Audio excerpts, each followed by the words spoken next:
شفيع يا حبيبي يا شفيع يا شفيع صلى الله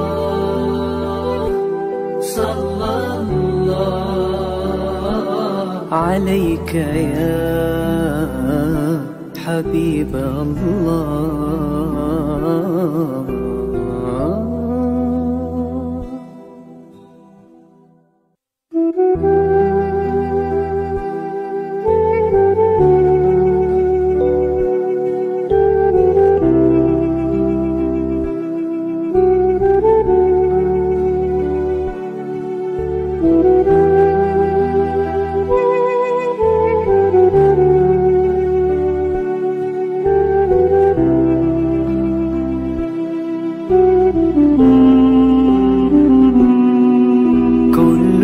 القلوب إلى الحبيب تميل ومعي بذلك شاهد ودليل.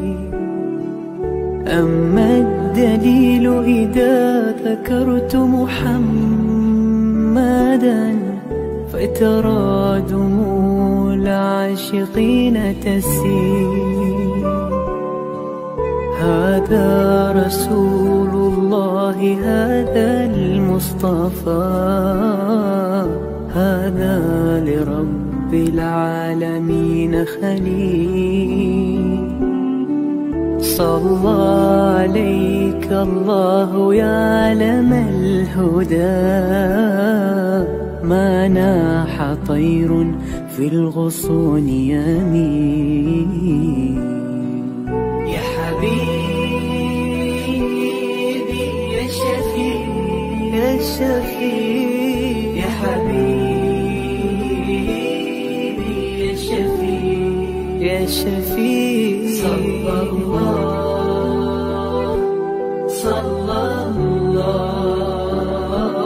عليك يا حبيب الله.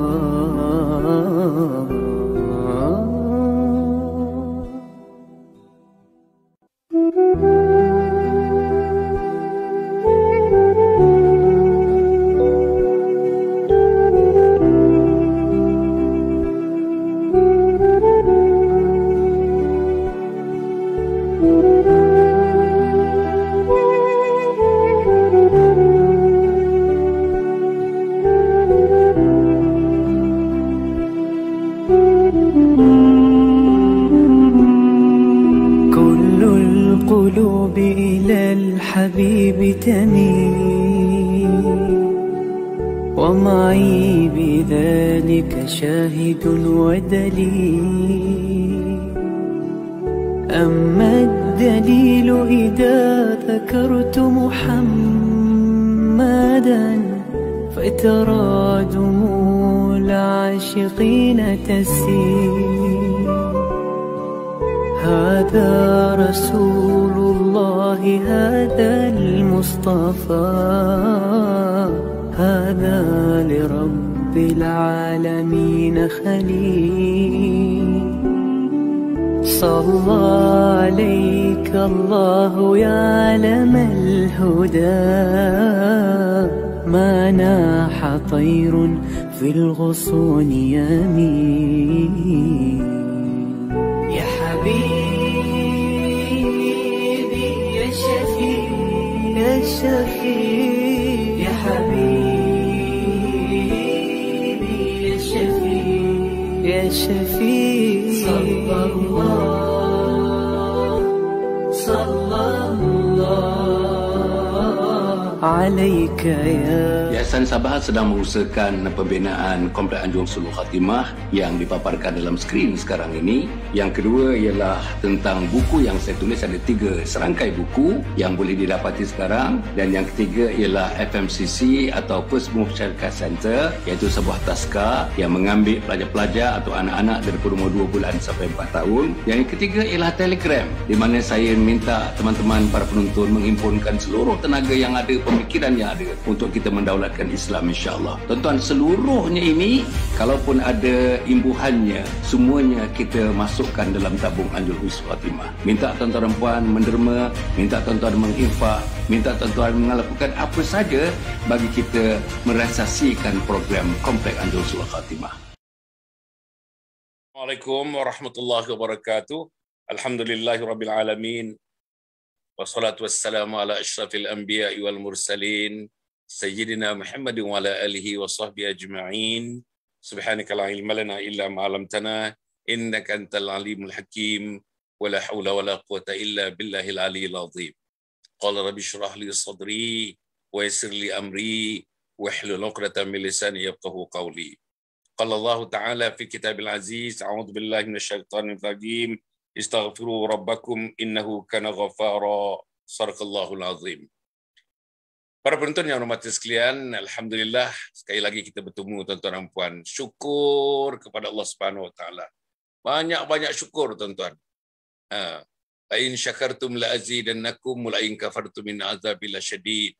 Tuan-tuan, Allah mengatakan kalau kamu bersyukur akan ditambah lagi nikmat-nikmat kepada kamu. Sebaliknya kalau kamu kufur dalam hidup ini, banyak melakukan kekufuran, tuan-tuan, yang menunggu kamu ialah azab yang sangat pedih, tuan-tuan.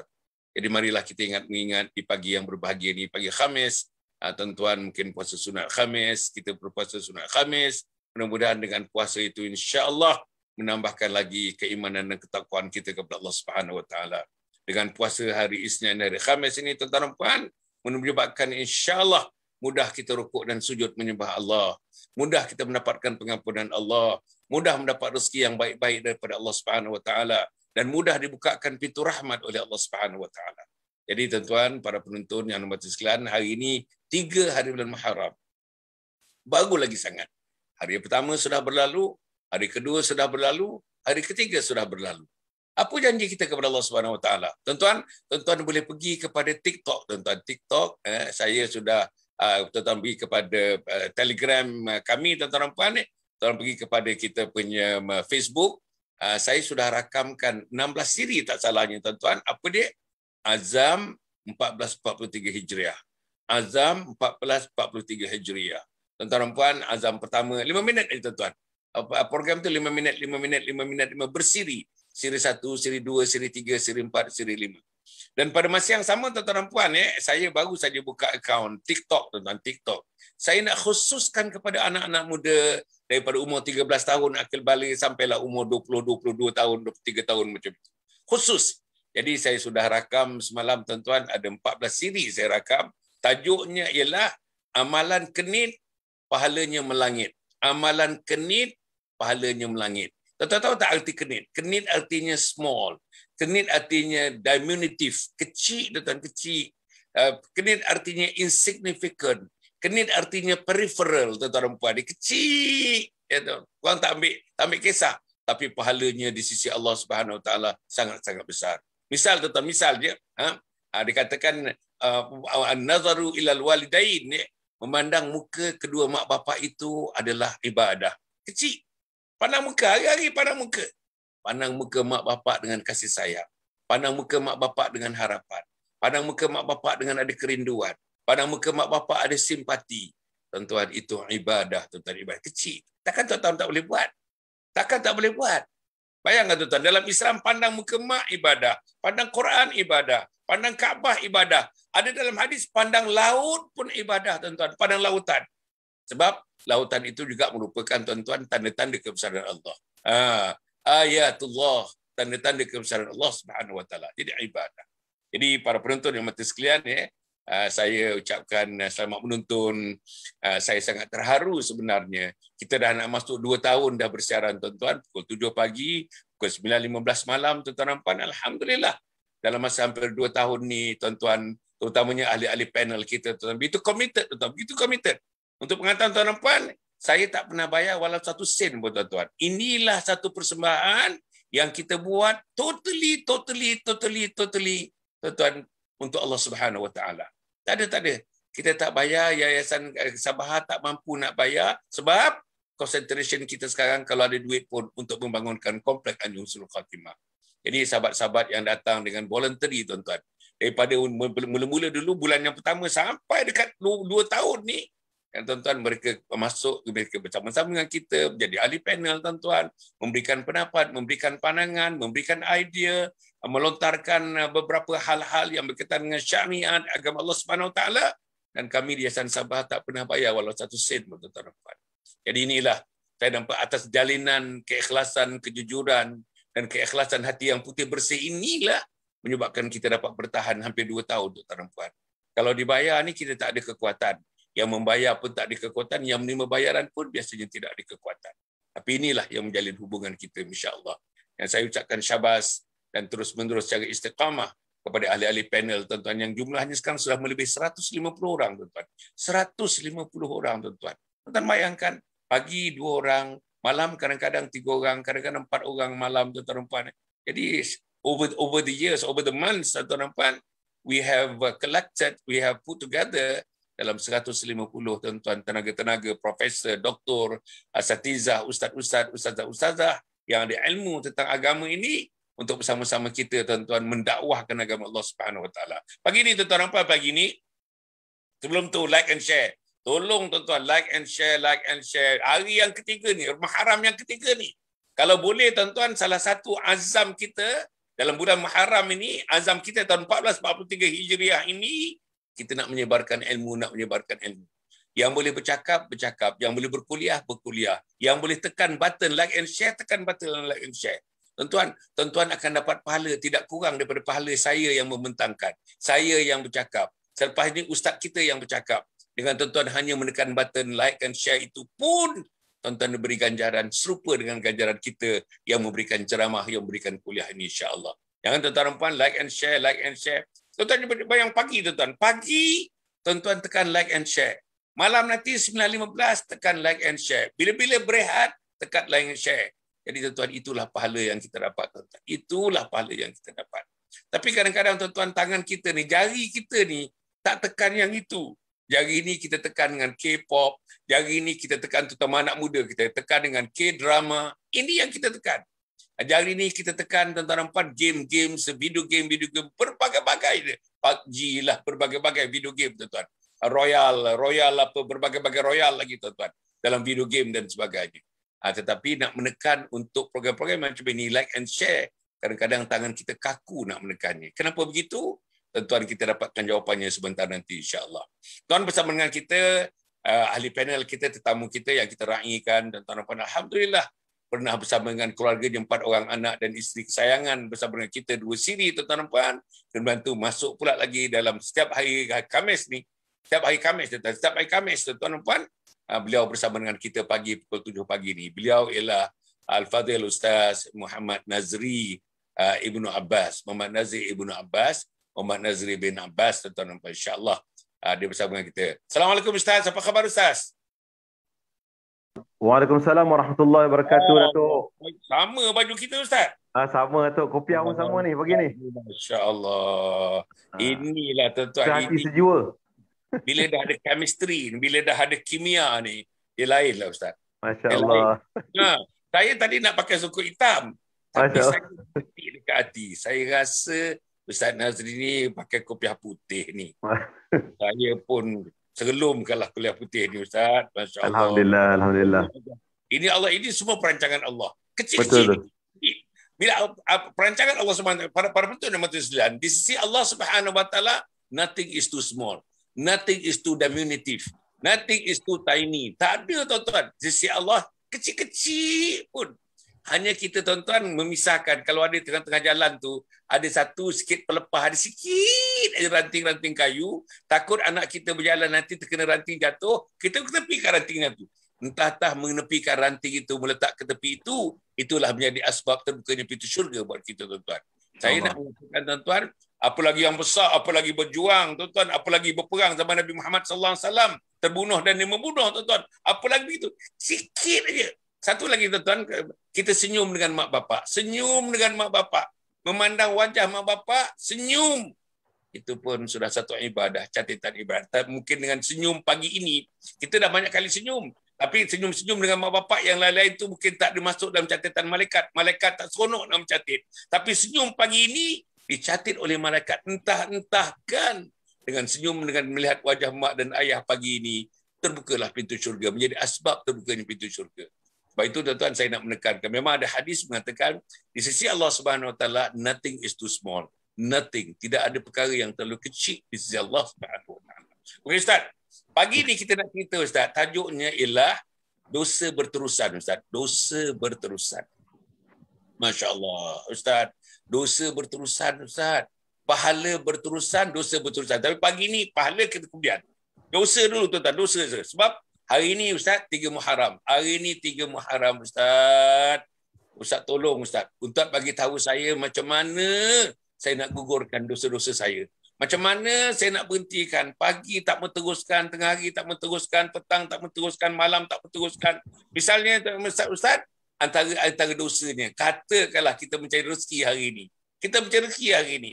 Tak kira tuan-tuan, kita bantai saja halal dan haram. Tuan-tuan, orang nak bagi sogok kita, duit sogok tuan-tuan, duit sogok. RM10 pun ambil, RM20 pun ambil tuan-tuan. Kadang-kadang kesalahan itu tuan-tuan, orang yang duduk negara kita ni kadang-kadang tak ada dokumen apa-apa. Sogok RM10, sogok RM20, tak ada dokumen tuan-tuan. Boleh duduk dalam negara ini. Saya tidak tunjukkan kepada siapa-siapa tuan-tuan.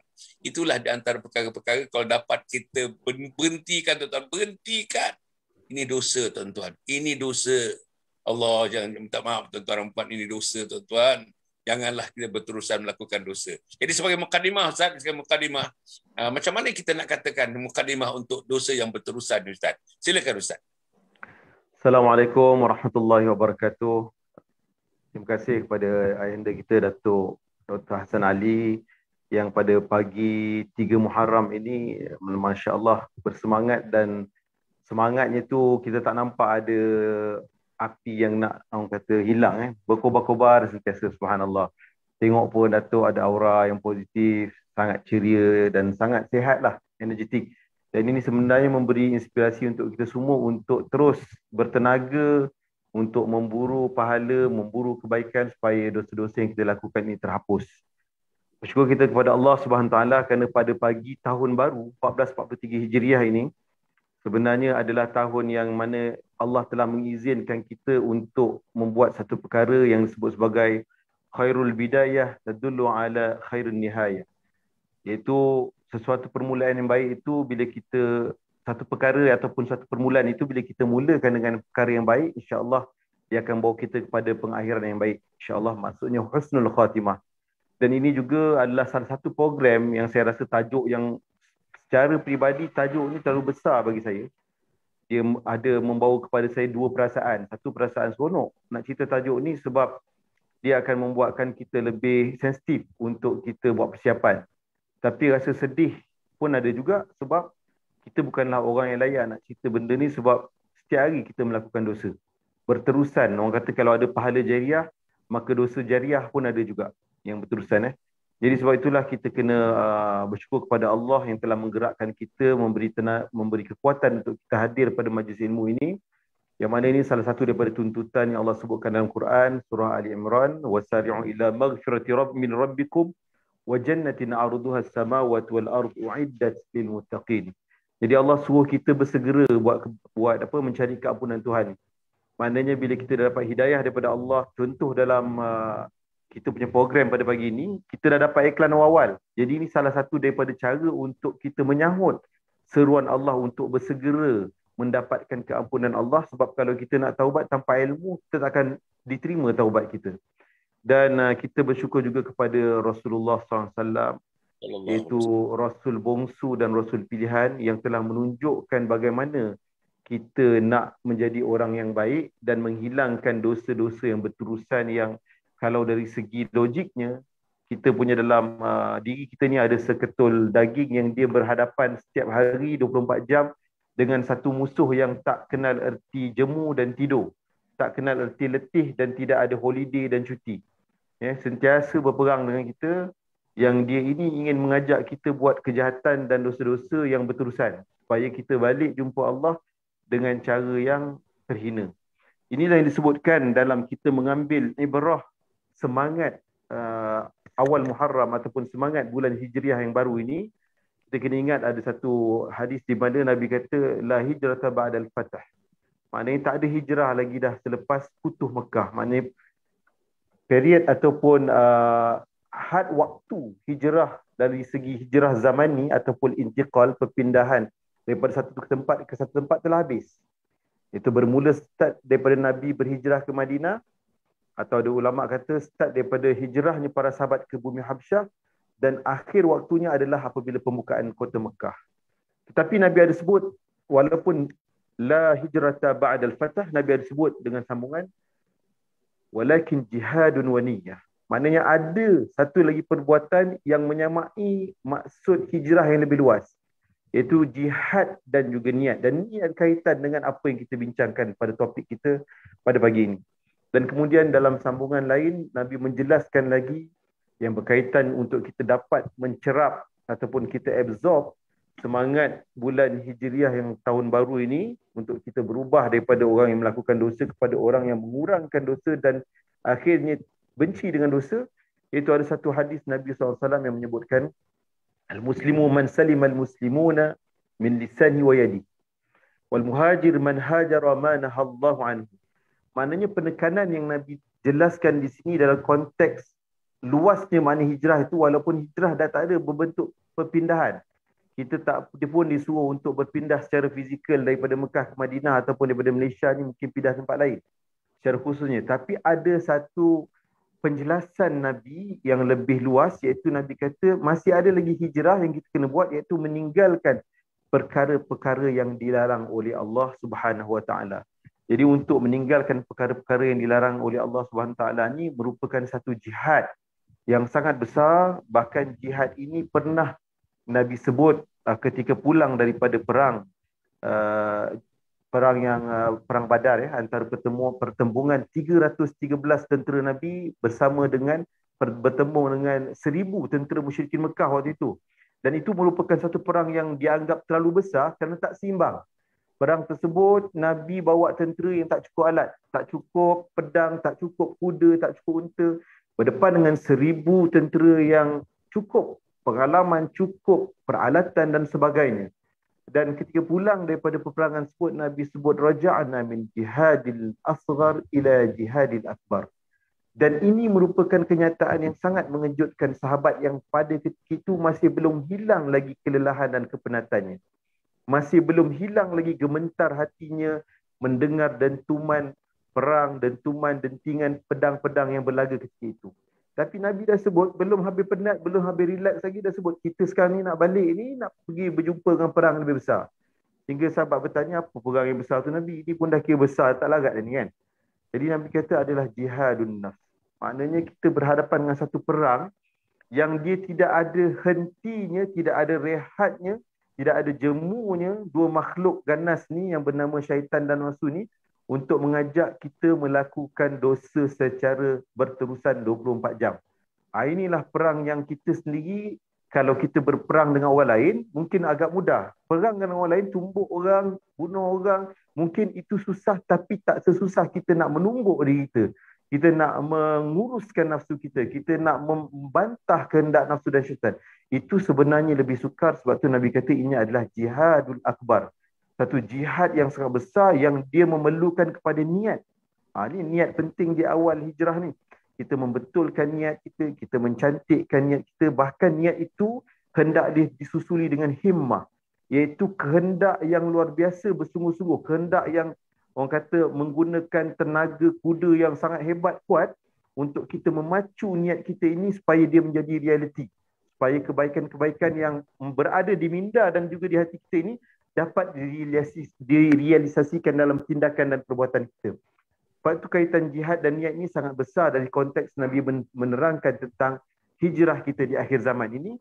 Dan itulah hijrah kita, iaitu kita nak jauhkan diri kita daripada apa yang Allah larang supaya kita tidak terjebak melakukan dosa-dosa yang berterusan. Dan ingatlah bahawa Nabi pernah menyebutkan kepada kita, kullu bani Adam khatta'un wa khairul khatta'in at-ta'ibun. Jadi sebenarnya pernah dalam satu hadis ini pernah juga dijelaskan oleh Imam Ibnu Athaillah As-Sakandari, yang disebutkan bahawa kalaulah dosa ini satu benda yang tak baik, maka Allah akan haramkan dosa ini kepada hamba-hambanya. Melainkan dosa ujub, lebih kurang maksud dia begitu. Maksudnya apabila kita berhadapan dengan dosa ini, sebenarnya dosa ini sifat dia, kalau bagi orang mukmin dia akan menarik orang mukmin itu untuk dekat kepada Allah. Manakala satu lagi dosa yang dipanggil contohnya ujub, diterangkan oleh Imam Ibn Athaillah, dia menjauhkan kita dengan Tuhan. Jadi di sini kita faham bahawa ada dosa yang seorang hamba itu akan makin dekat dengan Tuhan.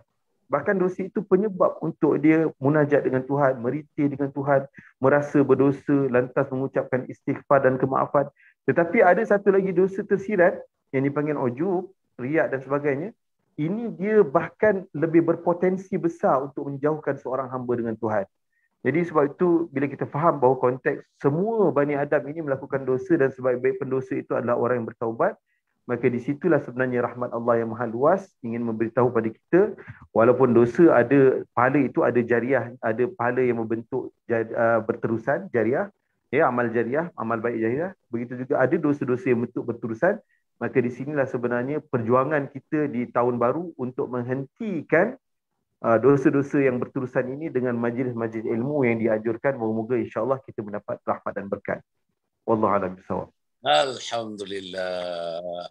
Tuan-tuan, banyak perkara sebenarnya yang disentuh oleh Al-Fadhil Ustaz Muhammad Azri. Sementara tadi tuan-tuan dalam mukadimah itu, masya-Allah tuan-tuan dan puan, tapi yang antaranya yang boleh dikedepankan ialah bila Nabi Muhammad sallallahu alaihi wasallam selepas peperangan Badar, tuan-tuan dan puan, 313 tentera Islam, 1000 lebih tentera kafir, tuan-tuan dan puan, dan dalam keadaan peperangan yang sedemikian hebat, tuan-tuan, di padang pasir, tuan-tuan, dalam bulan Ramadan ni, dalam padang pasir, tuan-tuan, dan suhu mungkin mencecah 48 darjah atau 50 darjah Celsius, tuan-tuan dan puan. Bayang, kita 32 darjah ni, kesah gelisah. Orang pergi Olimpik dekat Tokyo, tuan-tuan, suhu dalam 34 aja. Itu pun dah sibuk. Atlet-atlet satu dunia sudah sibuk, tuan-tuan. Sibuk. Ada sebagian daripada event-event itu terpaksa dibatalkan kerana kononnya panas terik.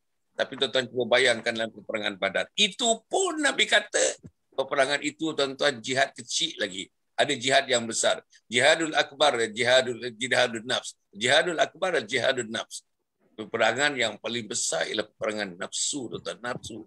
Dan Ustaz sebut tadi, nafsu ni, siapa yang kawal nafsu, tuan-tuan? Yang kawal nafsu ni, tuan-tuan, ialah syaitan dan iblis. Kalau tuan-tuan tidak berhati-hati, nafsu kita, bukan kita yang kawal, syaitan dan iblis yang kawal. Tapi kalau kita nak kawal, tuan-tuan dan puan, banyak cara-caranya. Nanti mungkin dalam minggu depan kita akan cerita macam mana kita nak kawal. Macam mana supaya syaitan iblis dia tunduk kepada kita, bukan kita tunduk kepada syaitan dan iblis. Ini insya-Allah mungkin kita bincang pada minggu depan.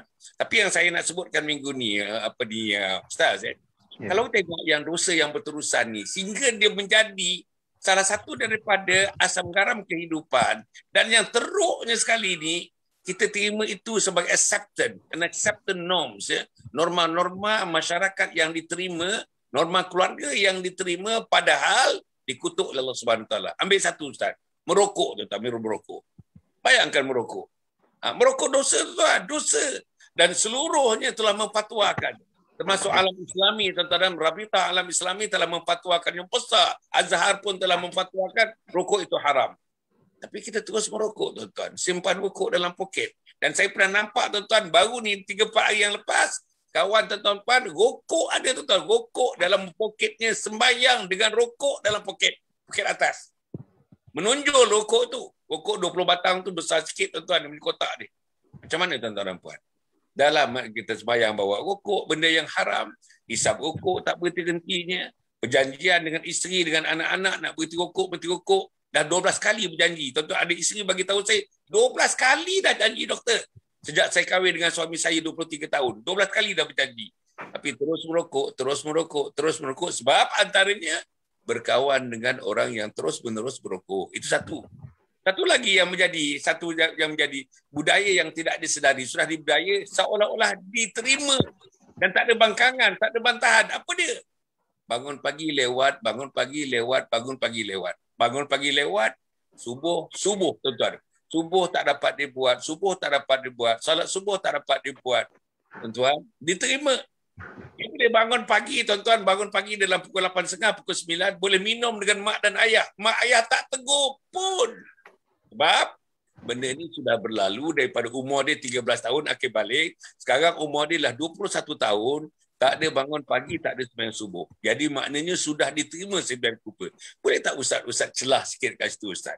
Maknanya pelakuan-pelakuan dosa-dosa yang berterusan ini diterima sebagai satu realiti dan tidak ada bantahan.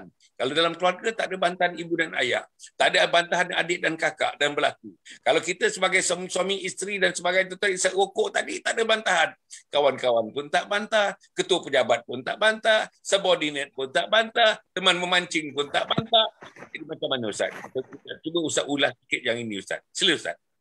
Okay, baiklah. Berkenaan dengan cerita Dopok tadi, itu salah satu contoh lah apa yang sedang berlaku dalam masyarakat kita. Lepas tu susah nak bangun. Sebenarnya macam-macam lagi. Itu dipanggil, kalau kita sebut dalam kita punya penjelasan adalah sebagai buah-buah dosa lah. Itu dipanggil buah-buah dosa yang dia dah jadi tular dalam masyarakat kita sehingga dia dianggap sebagai norma biasa ataupun benda yang biasa dalam kehidupan masyarakat kita. Jadi di sini saya sebenarnya nak menarik ataupun saya nak menarik perhatian kepada semua penonton yang dikasihi Allah SWT untuk kita melihat sebenarnya bagaimana perkara ini diselesaikan oleh Nabi SAW. Kalau kita tengok sebenarnya dalam masalah masyarakat kita ni, masyarakat dunia hari ini, kita tak ada cara lain untuk kita menghadapi masalah ini dengan cara penyelesaiannya mengikut Nabi SAW. Bahkan Nabi itu disebut sebagai laqad kana lakum fi rasulillahi uswatun hasanah. Jadi sebaik-baik mentor, sebaik-baik motivator, sebaik-baik guru adalah Rasulullah SAW.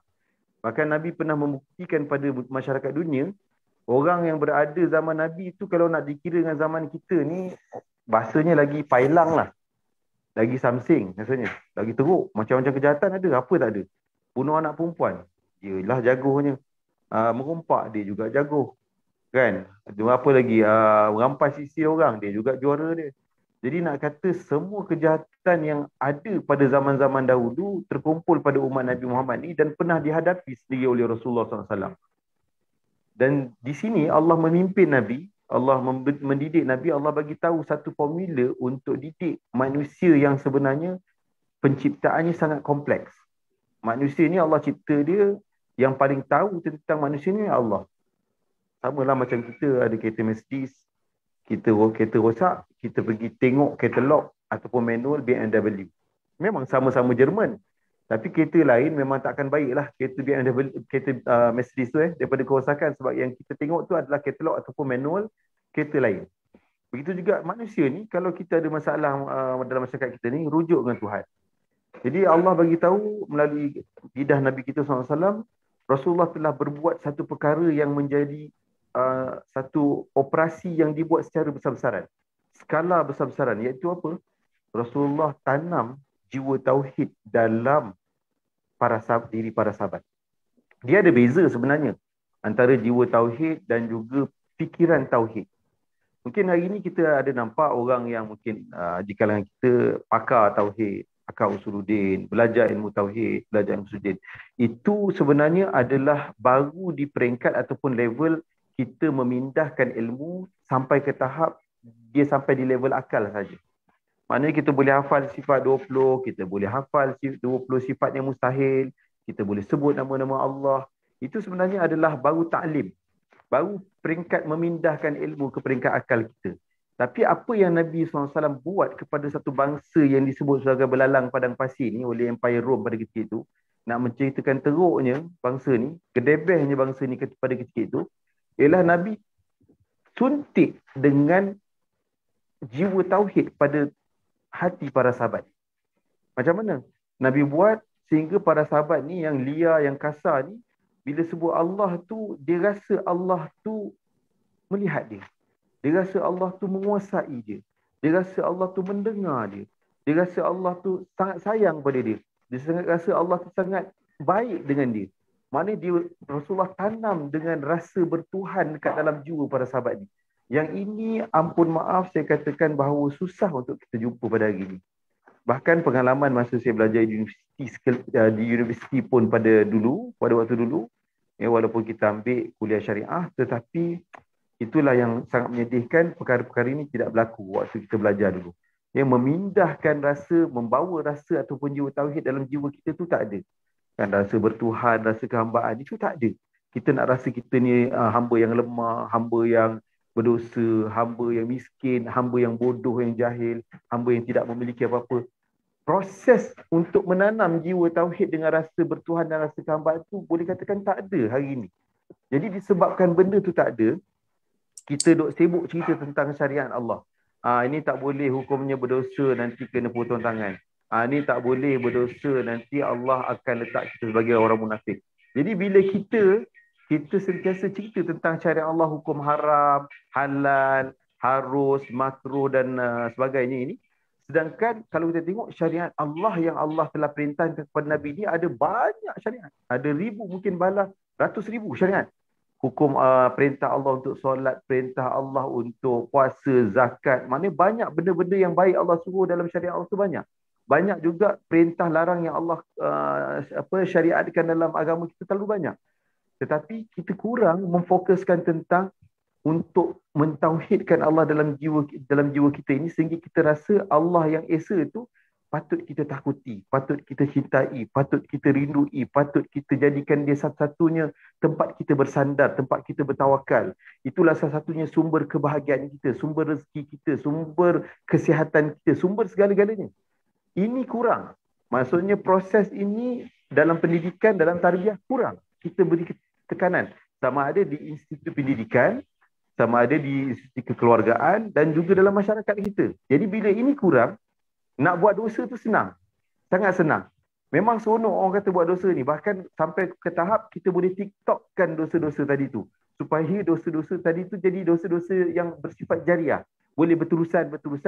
Bukan saja dia buat dosa tu seronok, dia berterusan buat dosa tu. Bahkan dosa tu boleh dipanjang-panjangkan lagi, dikongsi dengan orang lain supaya orang lain boleh tiru. Dan kita pun dapat saham di atas dosa-dosa tersebut. Inilah yang membezakan antara orang beriman dan orang munafik.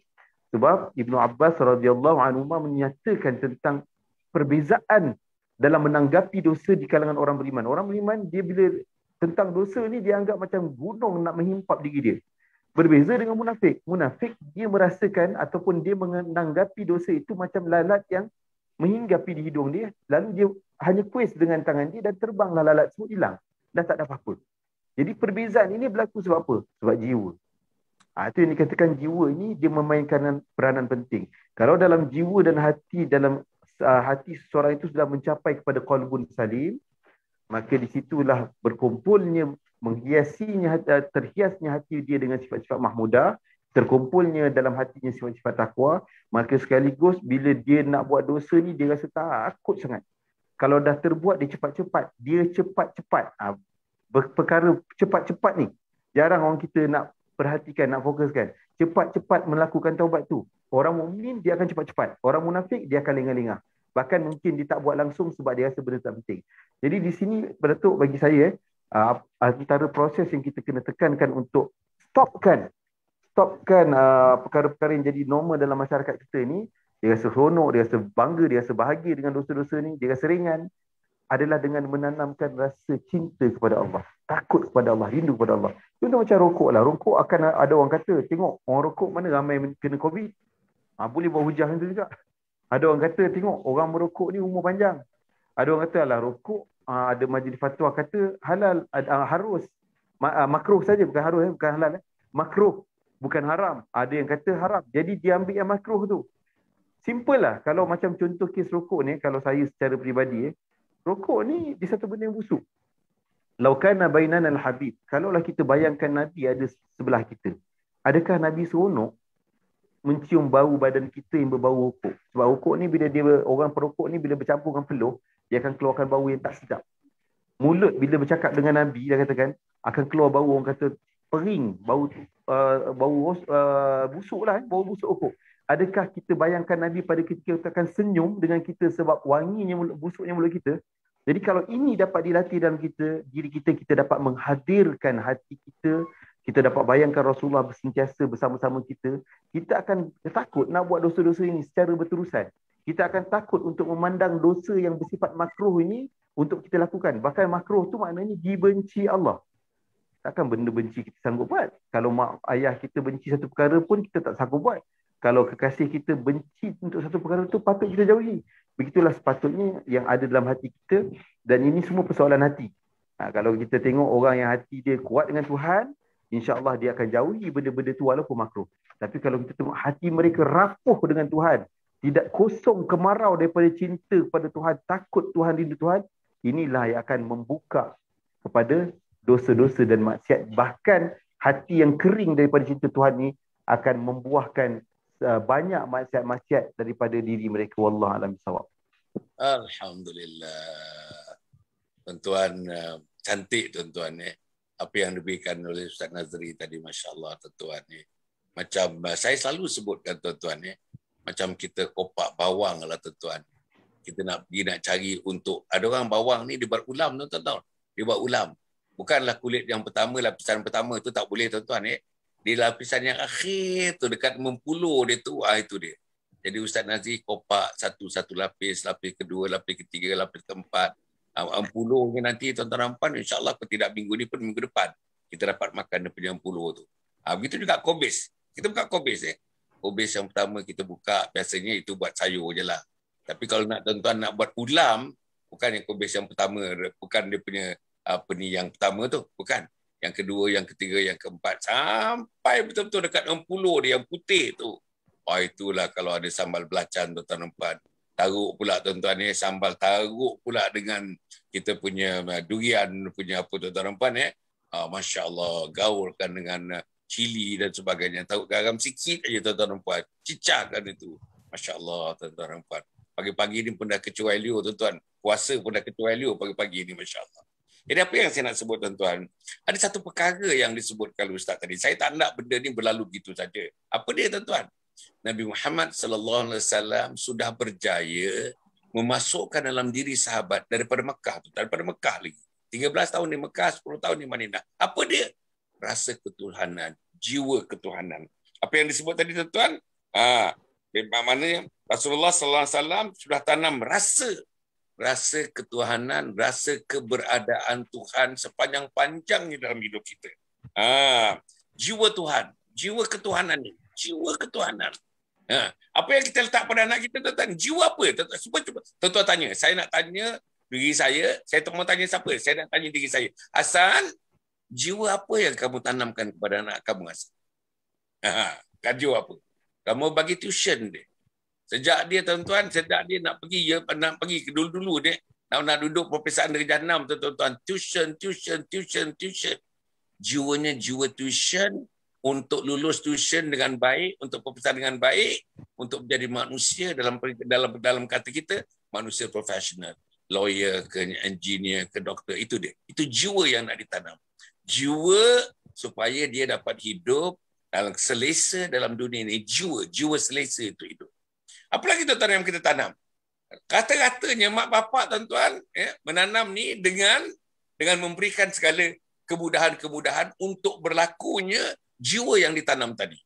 Jiwa berjaya, jiwa keduniaan yang ditanam tu. Jadi kita meningkatkan facilities. Apa facilities itu tuan-tuan? Makan minum, ayah bagi. Rumah yang selesa, ayah bagi. Kipas dalam bilik dan setengah-setengahnya aircon. Setengahnya para penonton yang mati selian, anak kita menikmati aircon. Bilik masing-masing aircon. Masya Allah tuan-tuan. Apa lagi? Transport. Anak kita tak jalan kaki pergi sekolah. Tak ada tuan-tuan. Sama ada bas yang disewa khas, sama ada kereta yang disewa khas, sama ada tuan-tuan pemandu-pemandu yang memang pun tugasnya untuk menghantar anak pergi sekolah. Apa lagi tuan-tuan puan? Penjagaan yang baik, kerapian yang baik. Setengah-setengah orang tuan-tuan rumah dia ada jaga, ada security guard rumah dia tuan-tuan. Nak jaga keselamatan anak dia. Tapi yang saya nak sebutkan tadi ialah jiwa ketuhanan. Yang Ustaz sebut tadi, Rasulullah SAW sudah berjaya tuan-tuan di kalangan para sahabat di Madinah 13 tahun. Iman. Sehingga kan tuan-tuan, Ustaz kata tadi, kalau melakukan dosa tu, satu dosa kecil pun, macam satu gunung yang menimpa mereka tuan-tuan. Tuan-tuan bayangkan ni. Kalau itulah semangatnya. Ustaz, kalau jadi kebanyakan, tak tahulah. Agaknya saya sendiri pun, tuan-tuan dan puan, jiwa apa yang kita tanam pada anak kita? Tuan-tuan, jiwa apa? Ini hari yang ketiga Muharram, tuan-tuan. Sudahkah tuan-tuan memikirkan, para penonton yang saya hormati sekalian, dan saya sendiri saya, sudahkah saya memikirkan supaya jiwa ketuhanan, jiwa keberadaan Allah Subhanahu Wa Taala dalam diri kita sepanjang-panjang masa sampai akhir hayat nanti, sudahkah kita tanam? Macam mana nak tanam nanti? InsyaAllah kita akan cerita. Tak ada minggu ni, minggu depan kita nak tanam. Nak tanam apa yang patut dilakukan supaya tumbuh, supaya subur, supaya berbunga, supaya berputik, supaya berbuah, supaya kita dapat nikmati buah tuan-tuan dan puan, buah jiwa ketuhanan yang disebutkan tadi. Jadi Ustaz, yang saya nak tanya ni peringkat ni ialah macam mana gambaran seorang ibu dan ayah. Gambaran paling tidaknya dalam bentuk perkataan, paling tidaknya dalam bentuk pimpinan. Macam mana nak melahirkan jiwa ketuhanan, jiwa tauhid, jiwa ketuhanan, jiwa keesaan Allah Subhanahu Wa Taala, jiwa kuasa Allah, jiwa semuanya bermula daripada Allah Subhanahu Wa Taala. Macam mana Ustaz? Baiklah, untuk persoalan ni Datuk, saya nak kongsi satu kisah lama, lepas tu kita bawa satu kisah baru. Drama lama, drama baru lah. Drama lama ni kisah di mana orang soleh zaman dulu. Mereka ni adalah orang-orang yang sangat-sangat mencintai Nabi. Jadi apa yang Nabi buat, mereka akan tiru. Sebab mereka nak jadi orang yang berjaya dunia akhirat.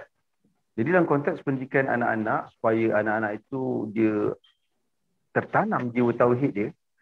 Jadi ada seorang ibu ni, dia kata, nanti anakku, kalau kamu nak makan, kamu pergi dekat tingkap ambil roti. Tapi sebelum tu kamu kena doa dulu. Minta pada Allah.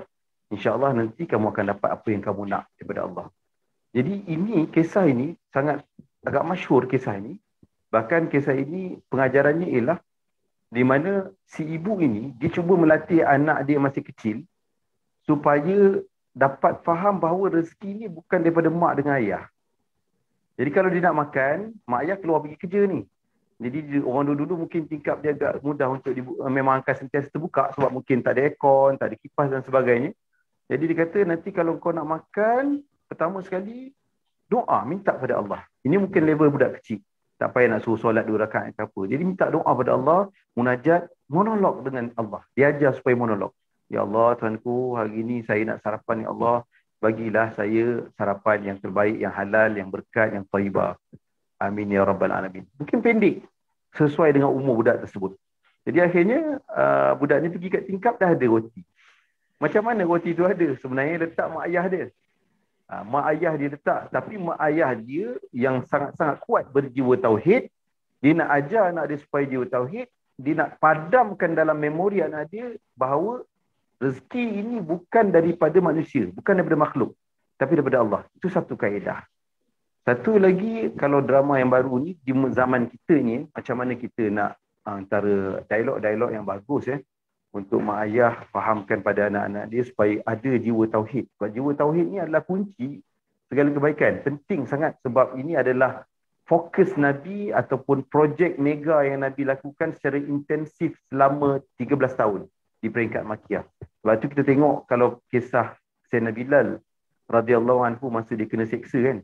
Waktu dia kena impak batu kat dada dia tu, bukan ringan batu tu, berat batu tu, kemudian panas terik yang luar biasa. Apa dia ucap? Ahad. Dia tak ucap benda lain, ahad. Dalam hati dia hanya Allah. Maknanya ketika itu telah berjayalah proses didikan menanam jiwa tauhid ke dalam diri bangsa Arab pada ketika itu, sehingga dia sanggup untuk mati walaupun disuruh untuk berubah akidah, dia tak nak, dia sanggup mati. Jadi apa yang patut kita cakap? Contoh sekarang kita kena ambil momen yang Allah tengah hadiahkan pada kita. Sebagai orang mukmin, kita kena yakin bahawa al-khairu wasyarru bi masyiatillah. Semua yang baik, semua yang tak baik berlaku di sekeliling kita, dalam diri kita, semuanya kehendak Allah. Bila kehendak Allah ni kita tak no comment. Maknanya benda tu kita kena rasa semua ada benda baik daripada Allah. Husnuzan dengan Allah. Jadi kita kena cakaplah dengan anak-anak kita apabila Allah turunkan COVID. Contoh COVID ni kita nak didik anak kita COVID. Sekarang kecoh COVID sehingga orang rasa takut dengan COVID. Realiti dalam masyarakat kita amat membimbangkan, seolah-olah menggambarkan parameter ketakutan pada makhluk ini mengatasi ketakutan kepada Allah. Bahkan melepasi ketakutan kepada dosa dan hari akhirat. Ini realiti yang berlaku. Sebab itu kita dapat lihat musibah-musibah yang melanda dalam masyarakat kita ni berpunca daripada dosa. Itu Allah sendiri sebut. Jadi kalau berlaku wabak macam tu, macam mana kita nak bagi tahu anak kita, nak tanam jiwa tauhid kepada dia? Baiklah, pertama kita, mak bapak tu sendiri kena ada ilmu lah. Dia kena tahu bahawa Allah ada sebut dalam Quran bahawa Allah menjadikan ayatullah, iaitu ayat-ayat Allah, maksudnya makhluk-makhluk yang Allah jadikan di alam ini adalah sebagai tanda kebesaran Allah. Apa maksud di sebalik ayat Quran yang Allah cuba nak bagi sampaikan kepada kita ini? Allah nak bagi tahu kita, segala makhluk yang diciptakan di langit maupun di bumi, tujuannya adalah supaya kita sebagai hamba dapat rasa azamatullah, dapat rasa keagungan dan kebesaran Allah. Sehingga dengan rasa itu akan membuatkan kita tunduk. Kita tundukkan diri kita, tundukkan ego kita supaya kita patuh pada dia, ikut perintah dia dan tinggalkan larangan dia. Itu tujuan Allah jadikan ayatullah. Allah jadikan langit, Allah jadikan bumi, Allah jadikan lautan yang luas, Allah jadikan tsunami, Allah jadikan bintang, matahari, Allah jadikan planet-planet. Tujuan dia untuk kita dapat rasa keagungan dan kebesaran Allah sehingga kita tunduk dan patuh pada Allah. Bukan makin menjauh daripada Allah SWT. Sama juga bila Allah jadikan makhluk kecil, cinonet tadi. Tadi Datuk kata kenit. Ini cinonet. Yang besar je kita boleh lihat dengan mikroskop, iaitu COVID tadi. Tujuan dia bukan kita anggap dia tu besar, menakutkan, dia patut kita takuti, dia patut kita orang kata apa, hilang rasa kebesaran Allah. Tidak. Tetapi patut kita rasa, ya Allah, hebatnya Allah, agungnya Allah dapat cipta makhluk yang sekecil ini, yang dia ni sebenarnya lemah, dia ni tidak berkuasa, dia ni tidak dapat memudaratkan kecuali dengan izin Allah. Dia tidak memberi apa-apa efek pada kita melainkan izin Allah. Dia ni datang untuk mentarbiah kita supaya kita kembali pada Allah, supaya mengingatkan dosa kita dah terlalu banyak. Sepatutnya. Itulah kalam-kalam tauhid yang patut kita junamkan ke telinga anak kita sehingga dia mendasar dalam sukma dan kalbu anak-anak kita dan akhirnya berkembang subur menjadi jiwa tauhid yang seperti mana dilakukan oleh Rasulullah SAW dan para sahabat ridwanullah alaihim. Jadi ini sebagai contohlah Datuk secara ringkas untuk kita buat. Allah, cantik Ustaz. Drama lama pun ada, drama baru pun ada. Tuan-tuan nak apa lagi tuan-tuan? Tuan-tuan nak apa? Maknanya drama lama, tuan-tuan kita bawa dengan semangat yang baru dan drama yang baru ni tuan-tuan nampak menonjolkan lagi satu azam ni tuan-tuan, satu azam yang jelas dalam diri kita. Apa dia? Ustaz kata tadi, supaya tuan-tuan dan puan dalam hidup ini terdapat bayangan-bayangan kehebatan Allah, kalam-kalam tauhid disebutkan tadi. Jiwa Tuhan, jiwa ketuhanan ni, kalam-kalam tauhid. Perkataan-perkataan yang kita tuturkan kepada anak-anak kita, tuan-tuan, ada menggambarkan ketauhidan kepada Allah Subhanahu Wa Taala. Tadi Ustaz menyebut, Ustaz, salah satu daripadanya, caranya kita nak meletakkan supaya jiwa agama, jiwa ketuhanan, jiwa keesaan Allah Subhanahu Wa Taala, jiwa kerabanian dalam kehidupan anak kita ni ialah dengan kita memberikan explanation tentang ayatullah. Ayatullah maknanya tanda-tanda kebesaran Allah Subhanahu Wa Taala. Tuan-tuan, berapa orang tuan-tuan? Berapa orang? Ambil yang sekali COVID ni. COVID tuan-tuan di Malaysia yang 2 hari yang lepas 19,991. Kan kematian antara yang paling tinggi 201 orang.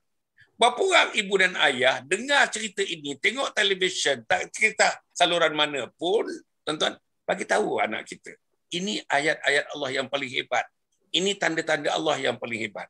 Tuan-tuan, rumah saya ni dengan Kiara punya, Bukit Kiara punya cemetery, Bukit Kiara punya perkuburan, tuan-tuan dan puan, dekat sangat. Dalam 5-6 minit buat kereta, tuan-tuan dan puan, beratur. Saya sebut, malam tadi pun saya sebut, kereta jenazah beratur, tuan-tuan, daripada pukul 11 pagi sampai daripada 11 pagi sampai pukul 12 tengah hari, sampai petang, sampai pukul 2 pagi, tuan-tuan, mengkebumikan jenazah. Kereta jenazah, tuan-tuan, bersusun-susun. Tiap-tiap satu kereta, tuan-tuan, datang. Satu kereta datang. Selang-selang 1 jam datang. Selang-selang 1 jam datang. Selang-selang 1 jam datang. Tuan-tuan bayangkan, tuan-tuan nampak dia. Itu pun berapa orang? Berapa orang? Saya nak tanya diri saya. Saya tak tanya tuan-tuan dan perempuan. Saya nak tanya diri saya. How many of you, do some kind of explanation to your own kids? No? Your what about your friends, whoever that you meet ataupun you call, bagi tahu mereka kematian ini adalah satu ayatullah yang paling hebat. Ayat-ayat Allah. Tanda-tanda kebesaran Allah yang paling hebat sekali. Tak ada lagi tuan-tuan. Orang mati bertemu dengan Allah Subhanahu Wa Taala dan mati dalam keadaan apa pun dia mati, itu merupakan satu tanda-tanda kebesaran Allah. Dan tuan-tuan, atas nama kematian ini, ada orang dapat hidayah. Ada orang yang tinggal daripada kematian ini dapat hidayah. Kan besar tu cerita tentang peristiwa mati. Tapi saya nak tanya tadi, berapa orang daripada kita yang mengulas sikit kematian 19,991, 2,201 orang yang mati, antara yang tertinggi bilangannya di Malaysia ini, berapa orang yang memberitahu anak-anak kita dalam konteks menanamkan semangat ketauhidan, semangat ketuhanan, semangat kerabanian, kalam-kalam tauhid yang Ustaz sebut tadi, yang kita nak sampaikan kepada anak kita. Jadi Ustaz, ya, macam mana tuan-tuan? Mak bapak ni macam mana mak bapak? Berlalu, tuan-tuan. Dah masuk dekat 2 tahun dah kita punya COVID ini. Berapa orang masa makan, tuan-tuan, ayah cerita COVID. Berapa orang selepas makan, duduk-duduk, ayah cerita dan mak cerita COVID. COVID nak diceritakan tuan-tuan, bukan COVID nak cerita macam Kementerian Kesihatan cerita. Bukan macam Tan Sri, Ketua Pengarah Kesihatan nak cerita. Bukan. Hanya kita ambil satu sudut, satu fraction daripada itu, satu segmen, satu pigment daripada situ, kita nak terangkan kepada anak kita. Apa kesannya pada diri kita? Apa kesannya kepada pengibadahan kita? Apa kesannya pada baca Quran kita? Apa kesannya kepada sembahyang berjamaah kita? Apa kesannya kepada tahsin Al-Quran? Apa kesannya pada tahsin salat kita? Apa kesannya pada bangun pagi kita? Apa kesannya kepada bangun subuh dan sembahyang subuh kita? Itu tuan-tuan. Tapi kalau tak ada tu, sebab yang itu ni, ini drama terkini Ustaz. Orang mati hari-hari, ratusan mati, drama terkini Ustaz. Tapi kalau kita tidak ambil petik daripada drama terkini, ambillah tuan-tuan almarhumah Siti Sarah yang baru pergi tuan-tuan. Alhamdulillah. Sampai BBC tuan-tuan, BBC British Broadcasting Center tuan-tuan BBC Corporation, British Broadcasting Corporation, BBC, masukkan dalam berita dia tuan-tuan, satu dunia ini tentang perginya Siti Sarah. Kita cuma bayangkan apa yang nak lebih kepada anak. Ini satu ayatullah, satu cerita tuan-tuan yang hebat. Oh, dia seorang isteri yang hebat kepada suaminya, ibu yang hebat kepada anak-anaknya, sedekahnya yang hebat tuan-tuan. Saya nak bagi tahu, tadi saya sebut dalam korban baru-baru ni, menghantarkan daging ke luar negara, belikan binatang korban di luar negara. Satu portion dekat sini ialah RM700. Dia ada 7 portion. Dia bayar sendiri, dia beli 1 ekor lembu tuan-tuan almarhumah ni. Tuan-tuan, 1 portionnya RM1,900. Bagi Mahat Hafiz, bagi sekolah agama, bagi orang miskin, bagi. Dan dia pun tuan-tuan nampak, dari segi ekonominya bukanlah teguh sangat, tuan-tuan. Bukanlah teguh sangat. Tak masuk pun dalam orang hartawan. Tak masuk pun orang jutawan. Tapi tuan-tuan, jiwanya. Macam mana tuan-tuan? Cerita-ceritanya, tuan-tuan, antara artis-artis, antara yang ingat Allah ialah Siti Sarah. Ini tuan-tuan. Bayangkan tuan-tuan, kematiannya. Berapa ribu yang mendoakan. Ratus ribu yang mendoakan, tuan-tuan. Ini dia. Ini anak-anak yang saya muliakan sekalian, ibu bapa yang saya muliakan sekalian, inilah caranya bila kita dekat kepada Allah. Bila kita duduk di sisi Allah Subhanahu Wa Taala, kita nampak di dunia lagi tuan-tuan. Di dunia lagi, tuan-tuan, bunga-bunga kasih sayang manusia dimasukkan dalam kubur Siti Sarah dan sebagainya. Macam mana Ustaz? Ustaz boleh dapat komen sikit tentang itu Ustaz? Kita tahu bahawa pemergian Siti Sarah ni sangat memberi kesan pada kita semua rakyat Malaysia dan juga saya. Dan ini jelas membuktikan kata-kata kafa bil mauti wa'idha. Cukuplah kematian itu menjadi pengajaran untuk kamu semua. Itu pun hanya bagi orang-orang yang mahu berfikir ataupun ingin membuka mata hatinya untuk melihat ini sebagai satu pengajaran. Bagi mereka yang dah hatinya penuh karat dengan dosa pun susah sebenarnya nak jadikan mati ini sebagai satu pengajaran. Dan juga pada baru-baru ni sebelum pemergian Siti Sarah itu, kita lihat bahawa satu lagi tanda-tanda kebesaran Allah untuk menyuntik semangat kita jadi baik adalah pemergian seorang mujahid dakwah yang terkenal di langit tapi tak terkenal di bumi, iaitu Al-Fadhil Ustaz Fadli bin Yusuf. Almarhum Al-Fadhil Ustaz Fadli bin Yusuf. Sebenarnya saya adalah cita-cita nak membawa beliau untuk mengenalkan dengan Datuk, tapi belum ada kesempatan. Akhirnya Allah telah jemput beliau pulang kerana mereka ini, 2 orang ni memang hebat. Dan saya nak cerita tentang Ustaz Fadli yang saya kenal ni dia telah mengislamkan seramai 2081 orang. Dengan cara bukan sekadar mengajar syahadah, tetapi dia buatkan rumah, dia buatkan tempat solat, dia buatkan tempat pendidikan, dia ajar kelas fardu ain, kelas agama kepada orang-orang yang diislamkan ini.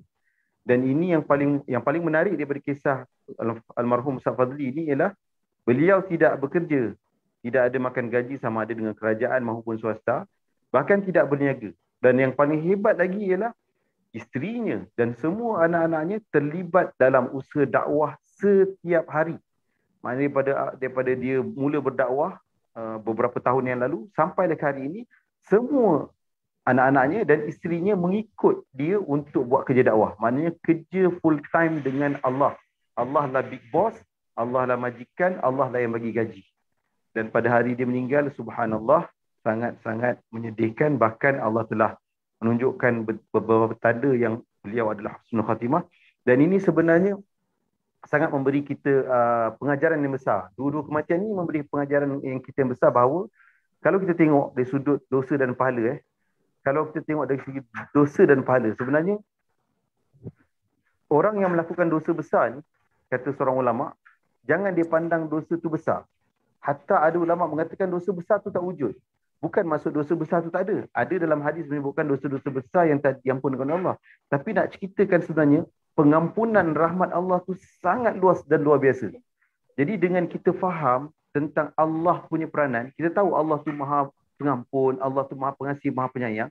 Bagi orang beriman, dia akan ambil peluang ini untuk cuba berhempas pulas mendapatkan keampunan dan kerahmatan Allah ini untuk kebaikan diri dia. Macam kita tengoklah Ustaz Fadli, mungkin orang kata dia ustaz. Beliau orang yang sibuk bekerja untuk kerja-kerja dakwah dan dia telah pun dapat kelihatan daripada Allah. Tapi mungkin orang pandang dari satu sudut, bagaimana pula dengan artis. Kan? Tapi sebenarnya artis juga tidak sepi untuk mendapat rahmat dan pengampunan Allah.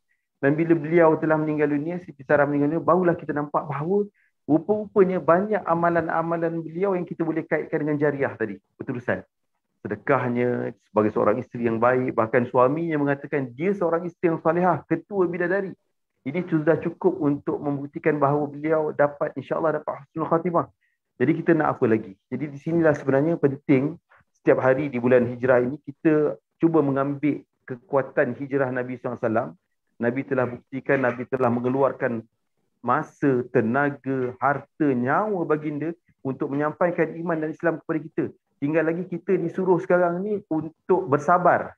Bersabar untuk meninggalkan apa yang Allah larang. Sebab tu dalam sebuah hadis Nabi ada sebutkan atau tentang fasabrun ala musibah, disebutkan dalam tingkatan sabar.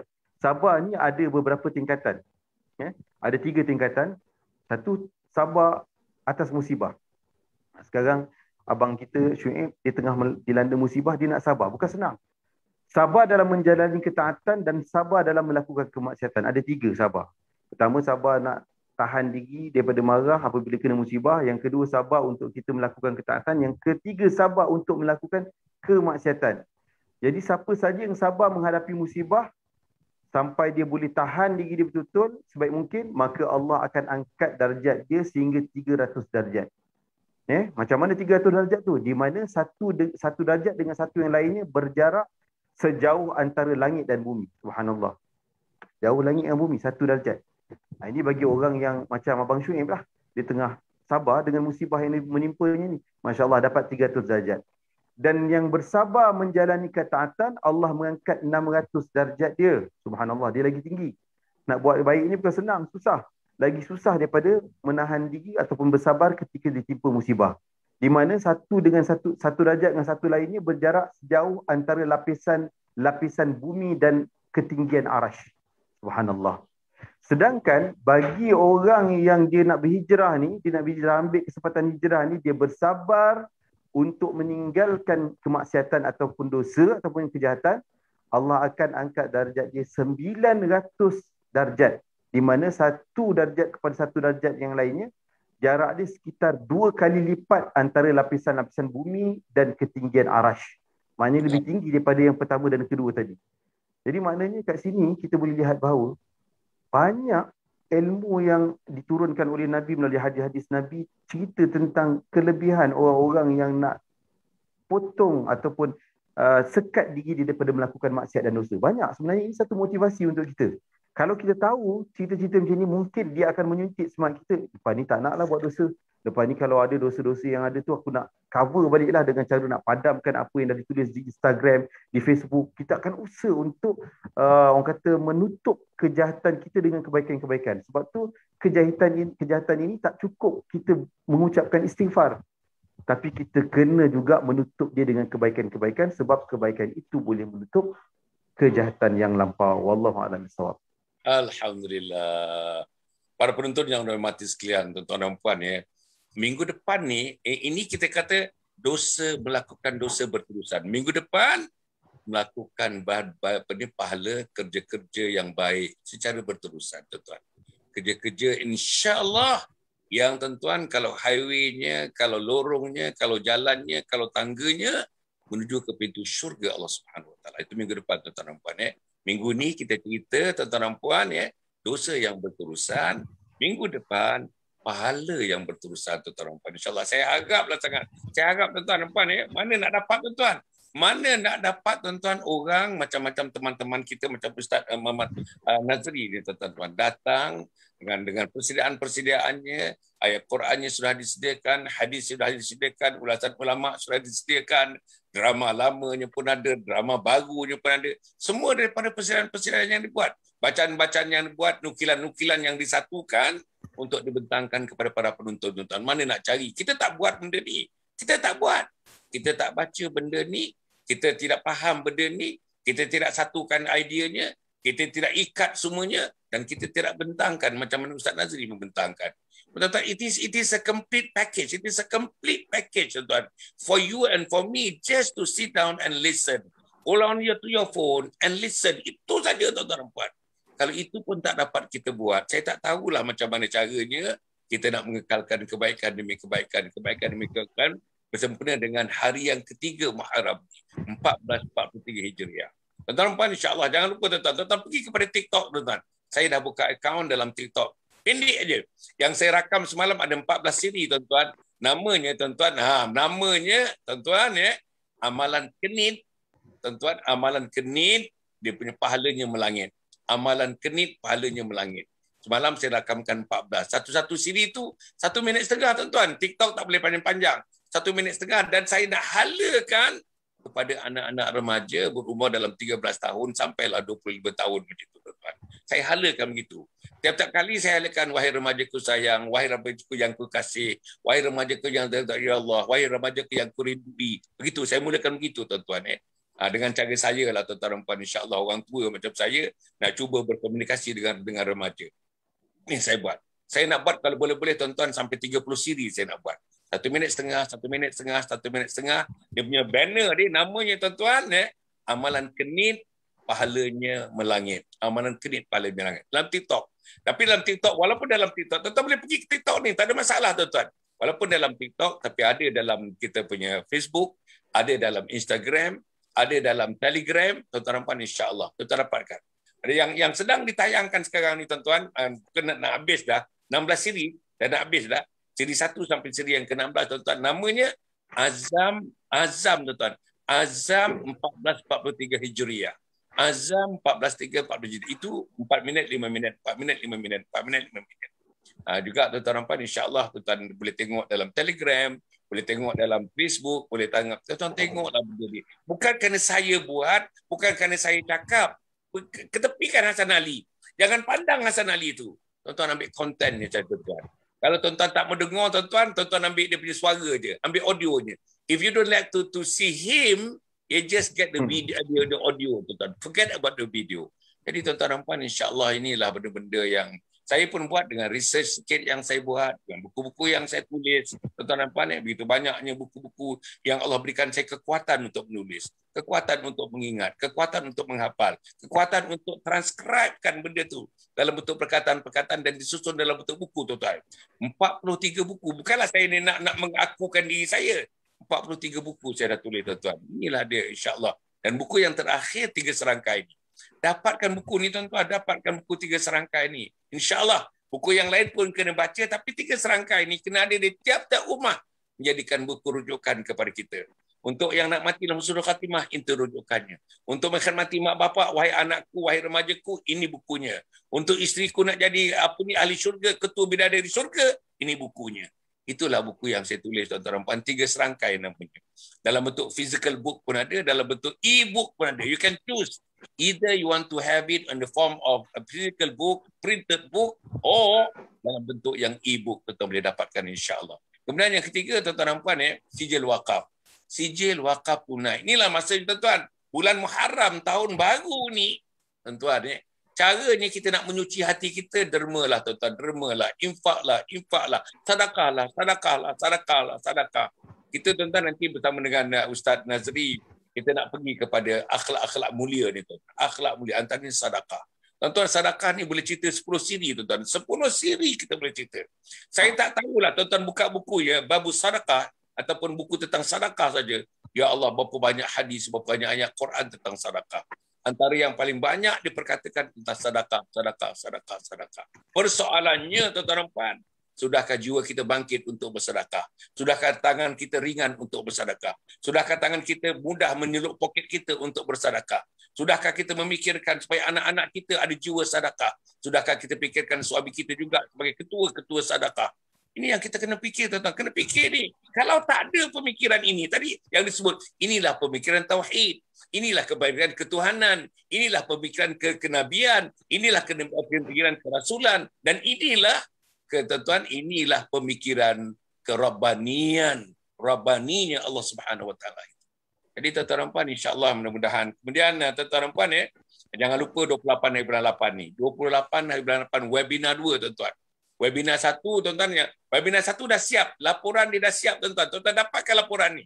Laporan ni dah siap. Full tuan-tuan. Pembentangan saya full, pembentangan Ustazah Muzayyanah Abdullah pun full. Kemudian tu ada zikir munajat. Dalam tu tuan-tuan, diselang waktu webinar tu, saya zikir munajat sikit, dan saya doa sikit tuan-tuan dan puan, insya-Allah semuanya ada dalam tu.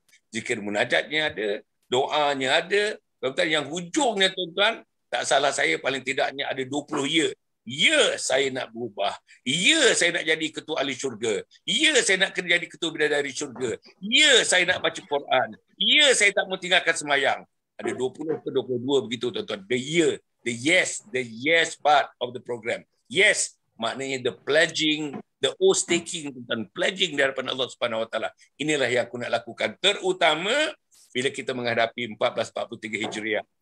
Hijrah kita tuan-tuan, daripada yang kurang baik kepada yang lebih baik. Sembahyang yang kurang baik kepada sembahyang yang lebih baik. Quran yang kurang baik kepada Quran yang lebih baik. Dan hubungan dengan suami isteri yang selalu bertengkar, tuan-tuan, tenggelamkan pertengkaran, timbulkan kebaikan, senyum banyaknya, sayang kasih sayang tuan-tuan antara kita dengan suami isteri dan anak-anak dan sebagainya. Ini yang perlu kita lakukan. Kemudian tuan-tuan dan puan, insya-Allah kepada kaum keluarga tuan-tuan yang menghadapi masalah untuk injek, untuk suntik agama dalam keluarga, untuk suntik jiwa agama dalam keluarga, untuk suntik anak-anak supaya minat kepada agama tuan-tuan. Tak minat, minta maaf tuan-tuan, tak minat. Sembahyang tak minat, bangun pagi tak minat, majlis ilmu tak minat, buka buku hadis tak minat, buka Quran tak minat, tuan-tuan pergi masjid tak minat, pergi surau tak minat, jumpa orang alim tak minat, jumpa Imam Bilal tak minat, tuan-tuan pergi tengok orang sakit tak minat, tengok orang ziarah orang mati tak minat, tuan-tuan, tak minat. Anything that relates to religion, anak kita kurang berminat, tuan-tuan. Minta maaf saya sebut ni. Saya ada bukti-bukti yang nyata. Kalau tuan-tuan tak, tuan-tuan hubungi saya berikan bukti demi bukti yang mengatakan anak-anak muda kita, mungkin termasuk anak saya, tak minat tentang agama, tuan. Tak minat agama. Jadi macam mana tuan-tuan? Macam mana kalau kita mati nanti? Macam mana? Anak kita tak minat agama, tuan-tuan. Macam mana? Bila masanya? Tuan-tuan, anak kita nangis sehari 2 hari kita mati. Masuk 2 bulan dah tak ada lagi dah. Masuk 3 bulan berpesta semula dalam rumah kita tuan-tuan, dengan TV, dengan gadget masing-masing. Tak ingat dah tuan-tuan. Siapa agaknya daripada saya 8 orang anak? Siapa yang pagi-pagi subuh datang doanya kepada kita? Yang lepas zuhur datang doanya kepada kita. Asar datang doanya kepada kita. Maghrib datang doanya kepada kita. Datang isyak datang doanya kepada kita. Siapa tuan-tuan? Anak siapa? Tak usah tanya orang lain lah. Tak usah tanya diri tuan-tuan. Setengahnya ibu bapa dah mati 15 tahun yang lalu. Mak bapak dah mati 20 tahun yang lalu. Tuan-tuan, cuba cakap in full frankness and in full sincerity tuan-tuan dan puan. Cuba tuan-tuan jawab soalan ni. Bila yang tuan-tuan menyebut nama ibu dan ayah? Doakan, ya Allah, selamatkan dia di alam barzah. Ya Allah, selesakan mereka di alam barzah. Damaikan mereka di alam barzah. Dengan air mata bercucuran, tuan-tuan. Bila, tuan-tuan, bila. Inilah tuan-tuan insya-Allah. Jadi kepada keluarga yang sukar tu, anak-anak nampaknya tidak minat, suasana agama tak ada dalam keluarga, call saya tuan-tuan. Call. Percuma tuan-tuan, khidmat ni. Saya ada dekat 15 ustaz dan ustazah tuan-tuan yang ready bila-bila masa untuk kita mengadakan program secara hikmah, secara pujuk rayu, secara kasih sayang, secara santai dengan tuan-tuan. Dan sekarang dengan saya, tuan-tuan, dah ada 9 family, tuan-tuan. 9 family yang kita boleh bercerita secara online, tuan-tuan. Programnya 40 minit, 30 minit secara online, tuan-tuan. Program santai, program yang menarik, program yang tidak mengancam, program yang tidak membebankan, boleh kita buat insya-Allah. Dan program itu asasnya kasih sayang, asasnya hormat, asasnya kasih sayang, asasnya empathy dan sebagainya, tuan-tuan. Ini yang kita buat. Hubungi saya, terus hubungi. Tak payah hubungi orang lain. Hubungi saya terus, tuan-tuan. Kita boleh cerita macam mana cara kita nak buat, insya-Allah. Dan kita tak boleh keluarga kita terus, tuan-tuan, terus hidup dalam keadaan, tuan-tuan, lengang agama. Tak boleh terus hidup keluarga kita dalam keadaan gersang agama. Tak boleh, tuan-tuan. Tuan-tuan akan mati, saya akan mati. Marilah kita contoh-contoh dah ada, tuan-tuan. Almarhumah Siti Sarah dah ada contoh. Yang disebutkan tadi, tuan-tuan, Ustaz Fazli Yusuf. Saya kebetulannya tidak berjumpa dengan Ustaz Fazli, tuan-tuan. Saya dengar cerita saja, tuan-tuan. Tengok, tuan-tuan, Allah tak sampaikan. Ustaz tadi dah bercerita nak temukan kita dalam majlis macam ini, dalam program macam ini, tapi tak sampai. Tapi walaupun tak kesampaian, tuan-tuan puan, doa kami untuk dia. Insya-Allah, tuan-tuan. Kebaikannya tadi berapa? 2081 orang. 2081 orang sudah diislamkan, tuan-tuan dan puan. Satu orang yang diislamkan, tuan-tuan, sudah terbuka pintu Firdaus untuk dia, tuan-tuan. Satu orang, if only you can convert a person, a non-Muslim into a Muslim, tuan-tuan, satu orang, terbukalah pintu surga Firdaus untuk kita, tuan-tuan. Ini 2081 orang, tuan-tuan. Mudah-mudahan sebahagian daripada pintu itu pergi kepada kita, tuan-tuan. Usaha dia pergi kepada kita. Sebab kita nak sambung usaha dakwah. Macam mana kita nak sambung dakwahnya? Kita ada Yayasan Sabah sekarang. Kita berdakwah, tuan-tuan. Percuma. Kebanyakannya percuma. 28 hari bulan 8 ni, tuan-tuan. Pukul 9 pagi, hari Sabtu, tuan-tuan dan puan. Tajuknya Husnul Khatimah Impian Setiap Muslim. Webinar. Seminar online, tuan-tuan. Kita nak 500 orang saja. Sebab aplikasi kita memungkinkan kita ambil 500 orang saja, tuan-tuan. Percuma. Hanya kontak kami, tuan-tuan. Bagi nama, bagi nombor telefon, bagi email dan bagi address. Nama, nombor telefon, email dan alamat. Cukup dah. Kami daftarkan terus, tuan-tuan. Kita nak 500 orang saja, tuan-tuan, insya-Allah.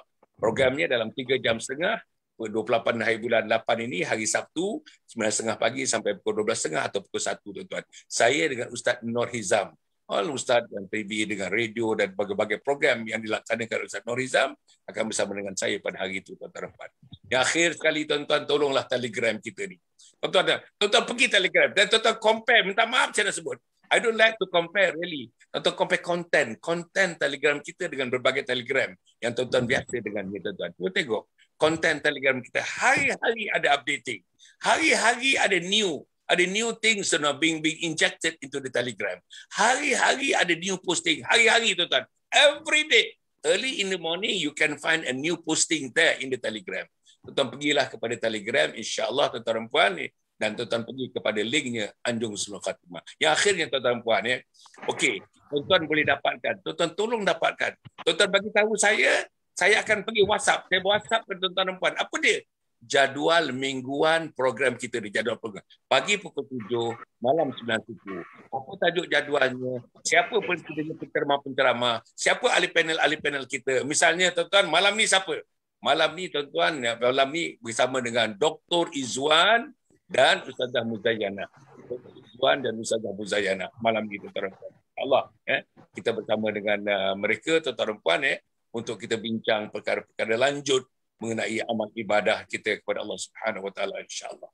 Jadi, tuan-tuan dan puan, saya harap sangat, tuan-tuan dan puan, marilah kita bersama-sama, tuan-tuan dan puan, untuk memuliakan Allah Subhanahu Wa Taala, memuliakan Nabi Muhammad sallallahu alaihi wasallam, dan pada masa sama hari ini hari yang ketiga Muharram, Tuan-tuan, manusia baru, keluarga baru, hati yang baru, jiwa yang baru, tangan yang baru, kaki yang baru, keseluruhan tubuh daripada rambut sampai kaki yang baru. Baru macam mana tuan-tuan?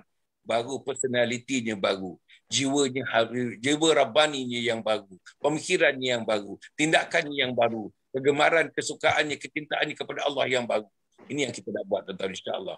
Kita jumpa lagi. Terima kasih kepada Ustaz.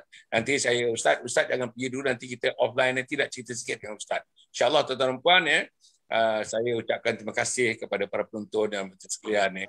Seronok tu, saya seronok ni pasal 3 Muharram ni, masih lagi baru. Saya sendiri, tuan-tuan, saya ni sedang baling bola tenis. Saya telah baling tu bola tenis. Makin kuat saya baling, lantunannya pergi kepada saya semakin kuat. Makin kuat saya baling, lantunannya semakin kuat kepada saya. Nampak saya baling, tuan-tuan. Sebenarnya saya baling diri saya sendiri, tuan-tuan dan puan. Inilah tujuan saya beramal, tujuan saya beribadah, tujuan saya berdakwah ni. Untuk diri saya sebenarnya, tuan-tuan dan puan. InsyaAllah, mudah-mudahan tuan-tuan doalah saya selamat, saya sihat dan terus dapat berkhidmat untuk agama Allah Subhanahu wa taala. Aku qouli hadza wa astaghfirullahalazim li wa lakum wa lisairil muslimin wal muslimat innahu huwal ghafurur rahim. Wassalamualaikum warahmatullahi wabarakatuh. Waalaikumsalam warahmatullahi wabarakatuh. Yayasan Sabah sedang mengusahakan pembinaan Komplek Anjung Sulul Khatimah yang dipaparkan dalam skrin sekarang ini. Yang kedua ialah tentang buku yang saya tulis, ada 3 serangkai buku yang boleh didapati sekarang. Dan yang ketiga ialah FMCC atau First Move Child Care Center, iaitu sebuah taska yang mengambil pelajar-pelajar atau anak-anak daripada umur 2 bulan sampai 4 tahun. Yang ketiga ialah Telegram, di mana saya minta teman-teman para penonton menghimpunkan seluruh tenaga yang ada, pemikiran yang ada untuk kita mendaulatkan Islam, insya-Allah. Tuan-tuan, seluruhnya ini kalaupun ada imbuhannya, semuanya kita masukkan dalam tabung Anjung Sulul Khatimah. Minta tuan-tuan dan puan menderma, minta tuan-tuan menginfak, minta tuan-tuan melakukan apa saja bagi kita merealisasikan program Komplek Anjung Sulul Khatimah.